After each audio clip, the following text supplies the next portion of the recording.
पंचकुला नगर निगम के चुनावों के अंतर्गत अर्थ प्रकाश की टीम पहुंची है वार्ड नंबर 3 में, जिसमें कि सेक्टर 7 और सेक्टर 8 का इलाका आता है। और भाजपा के प्रत्याशी सुरेश कुमार वर्मा यहां से जो है किस्मत आजमा रहे हैं। इनके सामने जो है और प्रत्याशी अलग अलग पार्टियों के खड़े हैं। तो हम जानते हैं कि किस तरह से प्रचार आगे बढ़ रहा है और क्या मुद्दे लेकर यहाँ पे जो है आगे बढ़ रहे हैं। सुरेश जी, स्वागत है आपका। धन्यवाद आपका। आप यहाँ आए, जो प्रचार की बात आप कर रहे हो, भारतीय जनता पार्टी सदा इलेक्शन के मूड में रहती है, क्योंकि हमारी जो व्यवस्था है, पन्ना प्रमुख से लेके त्रिदेव, बूथ अध्यक्ष, शक्ति केंद्र प्रमुख, मंडल अध्यक्ष, ये सारी हमारी व्यवस्थाएं चलती हैं जी। ये वार्ड नंबर सेक्टर 7 और 8 में जैसे हमने लोगों से घर घर जाके संपर्क किया जी। तो संपर्क करने में हमें लोगों ने भारतीय जनता पार्टी में जितना विश्वास जताया, वो लगता है कि जैसे बंगाल की जनता ने भरपूर सहयोग देकर भरपूर मेजॉरिटी भारतीय जनता पार्टी को दी। इसीलिए हमारे यहाँ वार्ड के सेक्टर 7 और 8 में डोर टू डोर में लोगों ने हमें कुछ वार्ड की समस्याओं के बारे में भी अवगत कराया। इसमें मुख्य रूप से सेक्टर 7 का कम्युनिटी सेंटर, जो कि जिसका काम अधूरा पड़ा है, और मेरी प्राथमिकता रहेगी कि उस काम को पूरा करवाने की। इसी तरह उस कम्युनिटी सेंटर के बाहर एक MRF सेंटर बना हुआ है, जहाँ पे वो कूड़ा सेग्रीगेशन करते हैं जी। तो उससे मोहल्ले के लोगों को भी दुर्गंध से प्रॉब्लम होती है। साथ में मार्केट लगती है, DC मॉडल स्कूल है, और DC मॉडल स्कूल के कोने पे एक पार्क है जिसमें लोग सैर करते हैं जी। उन सभी लोगों को उसकी गंदगी से निजात दिलाने के लिए मेरी प्राथमिकता रहेगी कि वो MRF सेंटर वहाँ से हटवाया जाएगा और सेग्रीगेशन का जो पॉइंट है उसको बंद करवाया जाएगा जी। कुछ लोगों की और दोनों सेक्टरों में डिमांड है कि सभी जितने भी पार्क है उनमें EPDM ट्रैक बनाए, क्योंकि ज़्यादातर बुजुर्ग लोगों को सैर करने में घुटनों में और गोडों में दर्द होता है। EPDM ट्रैक से उसको राहत मिलती है जी। पार्कों में बच्चों के लिए झूले और व्यायाम के लिए जिम का सामान लगवाना मेरी प्राथमिकता रहेगी जी। सफाई और स्वच्छता के लिए विशेष तौर पर प्रबंध किया जाएगा। लोगों ने इसमें अभी भी बताया है कि सफाई दस्तूर नहीं होती। मेरा प्रयास रहेगा कि सफाई व्यवस्था जो है उसको बिल्कुल चुस्त दुरुस्त किया जाएगा जी। यहाँ की सड़कों की बात करें तो सड़कों का नवीनीकरण किया जाएगा, और जहाँ पे पानी से सड़कें टूटती है वो रोड गलियाँ नई बनवाई जाएगी, जिससे आगे के लिए सड़कें भी नहीं टूटेंगी। बाकी तो काफ़ी सारे सुरक्षा की दृष्टि से CCTV कैमरे लगवाए जाएंगे, क्योंकि जहाँ पे अंधेरे वाला एरिया है वहाँ पे स्ट्रीट लाइट का विशेष प्रबंध किया जाएगा। आवारा पशुओं, आवारा कुत्तों और बंदरों से जो लोग परेशान होते हैं उनका भी समाधान किया जाएगा जी। तो सेक्टर वासियों ने भारतीय जनता पार्टी में पहले भी आज तक जितने चुनाव हुए हैं, इन दोनों सेक्टर में भारतीय जनता पार्टी को भरपूर जीत मिली है, और अब भी डोर टू डोर उन्होंने हमें आश्वासन दिया है कि हम तो भारतीय जनता पार्टी के हैं, भारतीय जनता पार्टी को वोट करते हैं और भारतीय जनता पार्टी को ही वोट करेंगे जी। क्योंकि भारतीय जनता पार्टी काम करने में विश्वास रखती है, बातें करने में विश्वास नहीं रखती। अभी आपने जो समस्याएं बताई हैं कि ये समस्याएं कुछ यहाँ पे हैं और लोग इसके बारे में जानकारी दे रहे हैं, तो इससे पहले भाजपा के ही जो है यहाँ पे मेयर रहे हैं, तो किस दृष्टि से देखेंगे कि काम नहीं हो पाया या कुछ दिक्कतें रही?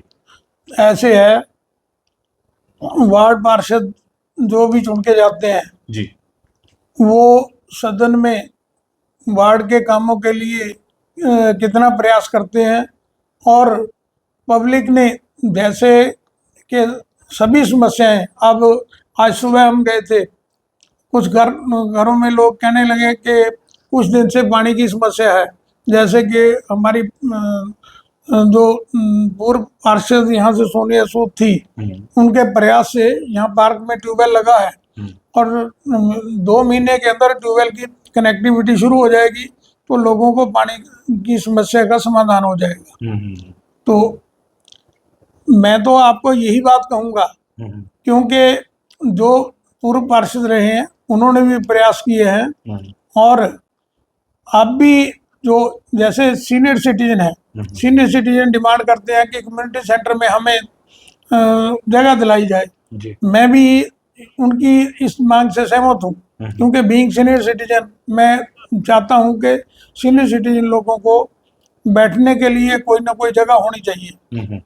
मैंने अपने पिछले वार्ड में, वार्ड नंबर 2 में, मैंने अपने कम्युनिटी सेंटर में उनको एक कमरा दे रखा था, जहाँ पे वो अपनी बैठक वगैरह करते थे, अपने मीटिंग वगैरह करते थे, और वो इस चीज़ से खुश थे।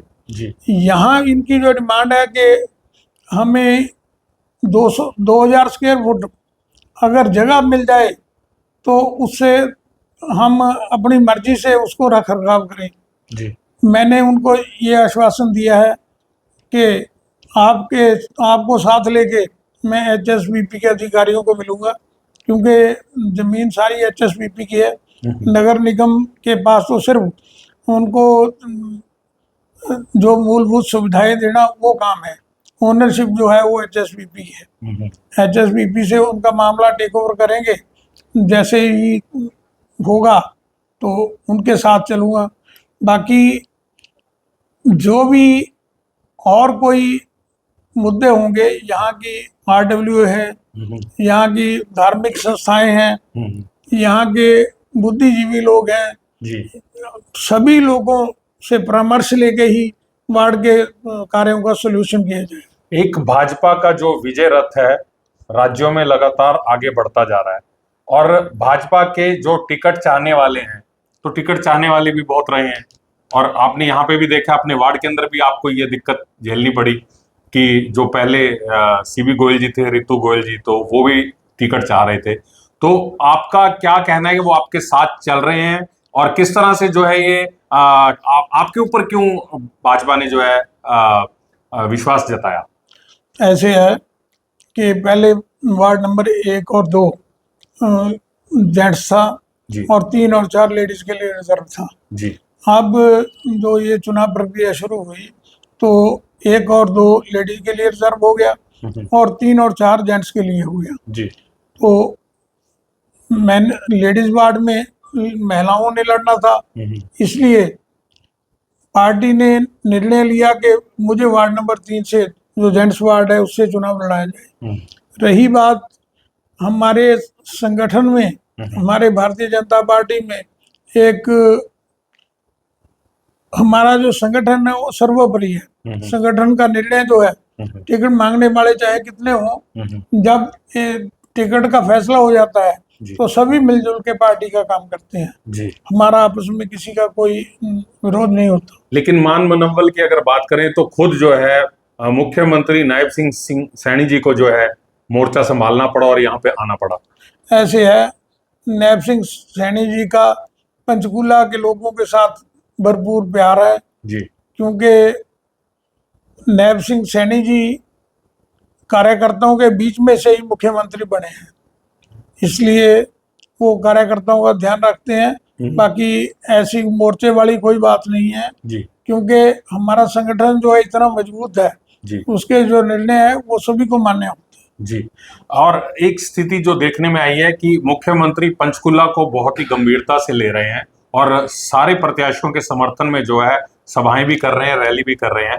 तो हालांकि ये चुनाव जो है बड़ा निचले स्तर का चुनाव है, जो पायदान पे अगर देखें तो इसको किस तरीके से देखती है भाजपा? मुख्यमंत्री जी जैसे बंगाल में सुनामी आई है, जी। ऐसे पंचकुला में भी सुनामी लाना चाहते हैं, क्योंकि उनका विजन है कि केंद्र में हमारी सरकार है और प्रदेश में हमारी सरकार है। ऐसे ही ट्रिपल इंजन की सरकार बनाने के लिए वो प्रयासरत हैं। इसमें कोई दो राय नहीं है कि पंचकुला में नगर निगम में भारतीय जनता पार्टी की ही मेजॉरिटी आएगी जी। और ट्रिपल इंजन की सरकार से लोगों के जो भी काम है वो सारे भरपूर किए जाएंगे। सुरेश जी, यहाँ पे आपके वार्ड में कितनी वोटें हैं और इसमें महिलाओं और पुरुषों का कितना योगदान है, कितनी कितनी वोटें हैं? ऐसे है, मेरे वार्ड में 9,500 वोट हैं। जी। महिलाओं के वोट जो है वो थोड़े अधिक हैं और बाकी ये दोनों सेक्टर जी। भारतीय जनता पार्टी के टॉप के सेक्टर हैं। आज तक जब भी चुनाव हुए तो भारतीय जनता पार्टी अच्छे मार्जिन से जीती है और वही चीज अब भी दोहराई जाए। 33% आरक्षण का महिलाओं का बिल जो है केंद्र के अंदर आया था और अभी हम थोड़ी देर पहले आपके वार्ड में जो है जो चंडीगढ़ के साथ सरता इलाका है उस इलाके में बात करके आए महिलाओं से, तो महिलाओं का कहना है कि 33% ही क्यों, हमें तो 100% आरक्षण दो, हम महिलाएं ही राजनीति में आके दिशा और दशा बदल सकती हैं। चलो ये तो हर इंसान का अपना अपना विचार होता है जी। जो वाइबिलिटी होती है जी। जैसा संविधान के मुताबिक हो सकता है वही होगा। हम संविधान को इसलिए वो तो पहले 33% भी कांग्रेस पार्टी नहीं कर रही थी और 50% या 100% तो कहाँ से करने देंगे। वो तो वही लोग बोलने वाले हैं, वही लोग ना करने वाले हैं, वही लोग महिलाओं को जो महिलाओं का मान किया है उन्होंने संसद में इस बिल को ना पास करके। बाकी विपक्ष के पास भारतीय जनता पार्टी के खिलाफ कोई मुद्दा नहीं है। भारतीय जनता पार्टी हर फील्ड पे जैसे केंद्र में, स्टेट में और नगर निगम में लोगों के को पूरा सहयोग देगी और लोगों के काम करेगी। एक आपने समस्याओं का जिक्र तो करा, लेकिन कुछ समस्याएं जो है हमारे ध्यानार्थ भी लोगों ने रखी हैं, जैसे कि सोम सीवर की बात करिए कि बरसातों के अंदर पानी काफी बढ़ जाता है और ये अकेली आपके वार्ड की समस्या नहीं है, ये पूरे पंचकुला की समस्या है। ऐसे है जी। पंचकुला जब बना था तब पंचकुला वालों को इतना नहीं पता था कि इसकी आबादी इतनी हो जाएगी। जी। जो लाइनें उस समय डाली थी जी। वो लाइनें इस समय पर्याप्त नहीं है। जी। क्योंकि वो लाइन छोटी है और लोगों की जनसंख्या ज्यादा बढ़ गई। जी। इस वजह से पीछे पीएमडीए ने एक टेंडर लगाने की कोशिश की भी इन लाइनों को रोबोटिक वे से इनको क्लीन करके रिपेयर किया जाए। जी। बाकी हमारा तो यही कहना है कि आगे कोई इस समस्या का पूर्ण समाधान करने के लिए जितनी पाइपें हैं, जहाँ जहाँ एरिया इफेक्टेड है, जैसे मेरे सेक्टर 7 में भी कुछ एरिया है, सेक्टर 8 में भी कुछ एरिया है जी। उनमें मैंने अपने घोषणा पत्र में लिया है कि अधिकारियों को मौके पर ले जाके उसका सारा समाधान किया जाए। एक जो सबसे बड़ी समस्या और जो बता रहे हैं लोग वो ये बता रहे हैं कि चंडीगढ़ के साथ सटता हुआ इलाका लगता है सेक्टर 7 का कुछ, और वहां पे आपराधिक घटनाएं बड़ी घटती हैं और एक ये जो इंटरसिटी का मामला है उसका फायदा आपराधिक तत्व उठाते हैं और यहाँ वारदात करते हैं, उधर भाग जाते हैं, उधर वारदात करते हैं, इधर आ जाते हैं। मैंने सीसीटीवी कैमरों के लिए, सुरक्षा की दृष्टि से सीसीटीवी कैमरों के लिए अपने मैनिफेस्टो में लिखा है जी। और जहाँ पे कोई रेलिंग या ग्रिल मिस है जी, उनको अभी टेंडर लगवा के उसको जो है वो पूर्ण करवाया जाएगा, जिससे वो अपराधी लोग उधर से एंट्री करके यहाँ वारदात करके फिर ये चीजें इनको रोका जा सके। मनी माजरा का जो इलाका है वहां पे आपके जो है इधर के लोग, काफी लोग व्यापार भी करते हैं और उनका आना जाना भी जो है सेक्टर 7 या सेक्टर 8 की तरफ रहता है। तो बीच में एक पुल था, वो पुल जो है फिलहाल कुछ दिनों से शायद बंद कर दिया गया है पुलिस की तरफ से, कुछ आपराधिक तत्वों की वजह से शायद ये बंद किया गया है। तो लोगों की डिमांड है कि यहाँ पे पुलिस पोस्ट जो है स्थापित करवाया जाए ताकि मॉनिटरिंग हो सके और लोग जो है जो परेशानी झेलते हैं, क्योंकि लोगों को बड़ा लंबा चक्कर काट के आना पड़ता है। ऐसे है, जी पहले तो हम इसकी जांच कराएंगे कि भाई ये पुल बंद क्यों किया गया, जी क्योंकि इतने सालों से चल रहा था। जी दूसरे अगर उसका विकल्प यही हुआ कि वहाँ पुलिस पोस्ट बनाई जाए जी तो उसके लिए भी कमिश्नर साहब से मिलके प्रयास करेंगे, जी क्योंकि लोगों की जेन्युइन डिमांड है जी कि बीच में के रास्ते से वो सेक्टर एनएसी से सेक्टर 7 में आ जाते थे, जी। तो अब तो काफी घूम के आना पड़ेगा, तो इसलिए उनको दिक्कत होती है। कांग्रेस के विधायक चंद्रमोहन जो हैं, पंचकुला के विधायक हैं, वो आपके सेक्टर के ही निवासी हैं और आपको क्या लगता है, वैसे तो वो पंचकुला का ही देखरेख पूरी उनके जिम्मे है, तो उनके अगर प्रदर्शन को देखेंगे अभी तक के तो क्या कहेंगे? ऐसे है, वो विधायक चुने गए परंतु उन्होंने विधायक जैसी कोई एक्टिविटी नहीं की और ना ही वो ज़्यादा दखलंदाजी करते हैं। लोग इससे भी नाराज हैं क्योंकि सदन में तो उन्होंने लोगों की पैरवी करनी है, इसलिए लोगों को एहसास हो रहा है कि हमने गलत मत का प्रयोग करके विधायक बनाया।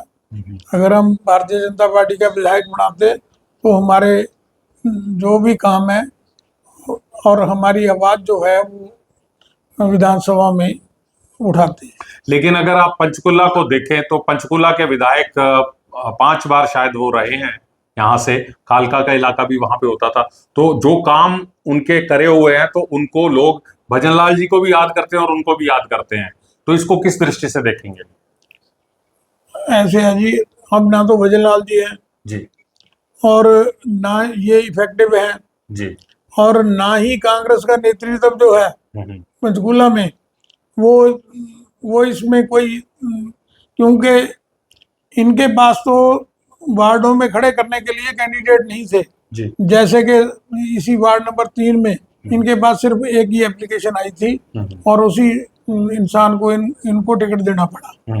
मतलब क्या है भी, जहाँ पार्टी में काम होते हैं, जहाँ पार्टी में संगठन है, तो वहीं पे लोग अप्लाई करते हैं, वहीं पे चॉइस होके जो है वो टिकटें बांटी जाती हैं। तो क्या संदेश आखिर में देना चाहेंगे लोगों को, अपने वार्ड के और पंचकुला के लोगों को? मैं तो अपने वार्ड के लोगों को यही संदेश देना चाहता हूँ कि जो भी वार्ड के काम है वो उन लोगों के बीच में बैठ के 24 घंटे उन लोगों के बीच में बैठ के मैं उनको हल करवाऊंगा और उनसे यही अपील करता हूं कि आने वाली 10 तारीख को वो कमल का बटन दबाकर मेयर के प्रत्याशी बड़े भाई श्यामलाल बंसल को वोट दें और पार्षद की वोट तो मुझे दें। उनकी दी हुई वोट पंचकुला के विकास के लिए काम आएगी, क्योंकि हमारा तो शुरू से नारा है, काम किया है काम करेंगे, विकास किया है विकास करेंगे। तो ये थे हमारे साथ वार्ड नंबर 3 के प्रत्याशी सुरेश कुमार वर्मा, जिनका कहना है कि भाजपा तो केवल एक बात में विश्वास करती है कि विकास विकास और विकास, मतलब लोगों के काम जो है जिस गति से और तेजी से उनके शासनकाल में हो पाएंगे तो वो दूसरा कोई नहीं कर पाएगा, दूसरे प्रत्याशी जो है उतने इफेक्टिव नहीं रह पाएंगे। इसीलिए सुरेश कुमार जी का कहना है कि भाजपा के प्रत्याशियों को वोट देके सफल बनाएं और उन्होंने एक ऐसी सूची भी तैयार कर रखी है अपने वार्ड की लोगों से बातचीत करके, जो समस्याएं यहाँ पे लोग फेस कर रहे हैं, और उन्हें आश्वासन दिया है कि जैसे ही मेरी जीत होगी तो इन समस्याओं का प्राथमिकता से जो है हल किया जाएगा। साजिन शर्मा, कैमरामैन अजीत कौशल के साथ अर्थ प्रकाश के लिए।